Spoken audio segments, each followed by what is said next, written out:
ذرا سوچیں، آج سے کوئی 1000 سال پہلے کی بات ہے۔ دمشق سے مکہ کی طرف ایک بہت بڑا قافلہ جا رہا ہے، حج کے لیے۔ اب یہ کوئی عام قافلہ نہیں تھا جس میں صرف تاجر اور زائرین ہو، نہیں، یہ ایک ایسا مقدس سفر تھا جو آگے چل کر تاریخ کا رخ بدلنے والا تھا۔ لیکن جیسے ہی یہ قافلہ فلسطین کی سرزمین پر پہنچا، ایک بہت ہی ظالم صلیبی سردار رینالڈ نے اس پر حملہ کر دیا۔ اس نے نہ صرف سارا کا سارا مال لوٹ لیا، بلکہ مسافروں یہاں تک کہ عورتوں پر بھی بے انتہا ظلم ڈھائے۔ اور بات یہیں ختم نہیں ہوئی۔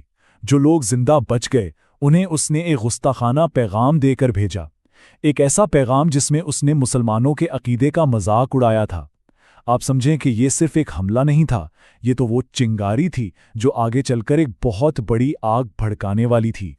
لیکن رینالڈ اپنی طاقت کے نشے میں چور ایک بہت بڑی غلطی کر بیٹھا۔ اسے اندازہ ہی نہیں تھا کہ اس قافلے میں ایک ایسی خاتون بھی سفر کر رہی تھیں جن کی شناخت اس پوری جنگ کا پاسا پلٹ دینے والی تھی۔ کوئی اندازہ ہے کہ وہ کون ہو سکتی ہیں؟ وہ کوئی اور نہیں بلکہ اس وقت کی مسلم دنیا کے عظیم رہنما سلطان صلاح الدین ایوبی کی اپنی بہن تھیں۔ اور جب یہ خبر سلطان صلاح الدین تک پہنچی تو انہوں نے اسی لمحے یہ قسم کھائی کہ وہ نہ صرف اس ظلم کا بدلہ لیں گے بلکہ یروشلم کو صلیبیوں سے آزاد بھی کرائیں گے۔ تو یہاں یہ سوال پیدا ہوتا ہے کہ آخر یہ نوبت آئی ہی کیسے؟ ایک شہر جو صدیوں سے مسلمانوں کے پاس تھا، وہ صلیبیوں کے قبضے میں آخر چلا کیسے گیا؟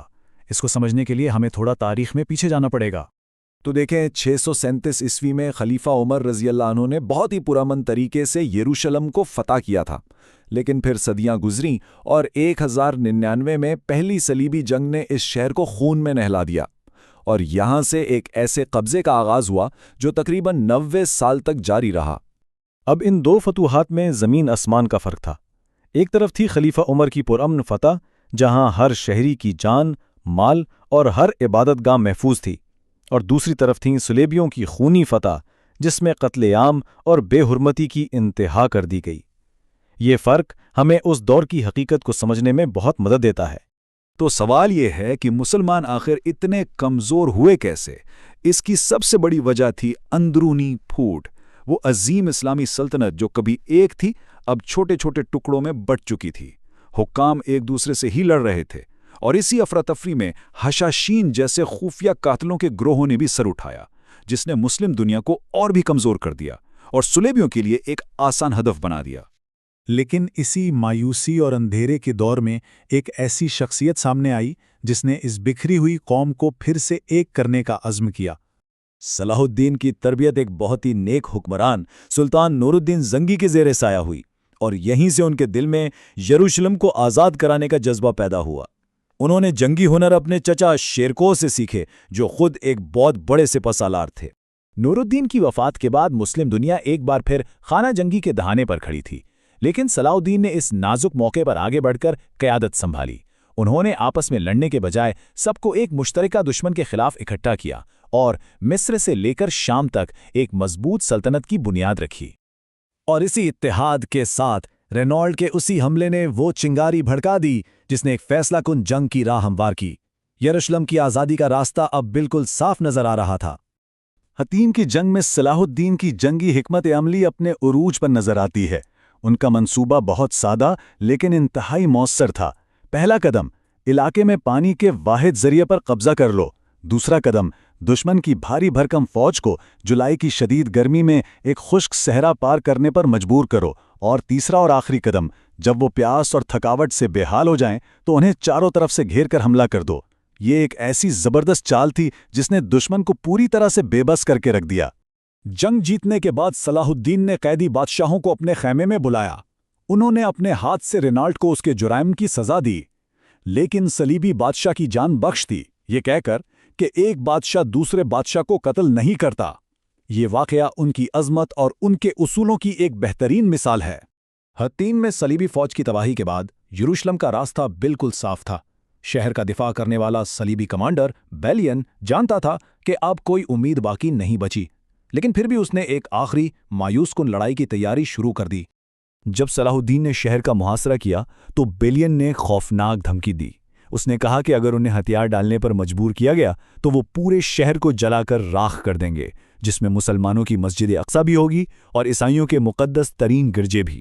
اب داؤ پر صرف ایک شہر نہیں تھا بلکہ 3 بڑے مذاہب کے مقدس ترین مقامات تھے۔ اس خوفناک دھمکی کے جواب میں صلاح الدین نے ایک ایسی پیشکش کی جس کی مثال تاریخ میں ملنا مشکل ہے۔ انہوں نے انتقام کے بجائے رحم کا راستہ چنا۔ انہوں نے اعلان کیا کہ تمام عیسائی ایک چھوٹا سا فدیہ دے کر شہر سے امن کے ساتھ جا سکتے ہیں، یہاں تک کہ غریب، عورتیں اور بچے اس فدیے سے بھی آزاد ہوں گے، اور سب سے اہم بات، تمام مقدس مقامات کی حفاظت کی مکمل ضمانت دی گئی۔ تو یہ صرف ایک فوجی فتح نہیں تھی، یہ انسانیت اور رحم دلی کی ایک بہت بڑی فتح تھی۔ صلاح الدین کی اصل میراث ان کی تلوار نہیں بلکہ ان کا بلند کردار ہے۔ آئیے ایک بار پھر اسی موازنے پر نظر ڈالتے ہیں۔ 1999 میں شہر کی گلیاں خون سے بھری تھیں، ہر طرف تباہی تھی، اور 1187 میں شہر میں امن تھا اور ہر شہری کو معافی اور عزت دی گئی۔ صلاح الدین کے صرف اس ایک فیصلے نے یروشلم میں 700 سالہ امن کی بنیاد رکھی، جو تاریخ میں ایک روشن مثال ہے۔ اور یہ صرف کھوکھلے وعدے نہیں تھے۔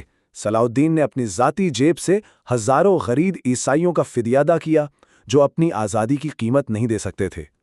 یہ ان کے رحم اور انصاف کی ایک زندہ مثال ہے۔ اور سب سے حیران کن بات کیا ہے جانتے ہیں؟ جب اس عظیم سلطان کا انتقال ہوا جس نے اتنی بڑی سلطنت پر حکومت کی، تو ان کے ذاتی خزانے میں صرف ایک سونے کا سکہ اور چند چاندی کے سکے نکلے۔ انہوں نے اپنی ساری دولت اپنی عوام اور اپنے مقصد پر خرچ کر دی تھی۔ صلاح الدین نے اپنی باقی کی زندگی یروشلم کا دفاع کرتے ہوئے گزاری اور 1193 میں دمشق میں وفات پا گئے۔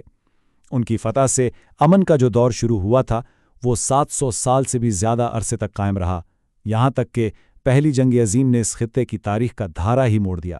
دیکھیں، پہلی صلیبی جنگ کے تقریباً 90 سال بعد صلاح الدین نے یروشلم کو آزاد کرایا تھا۔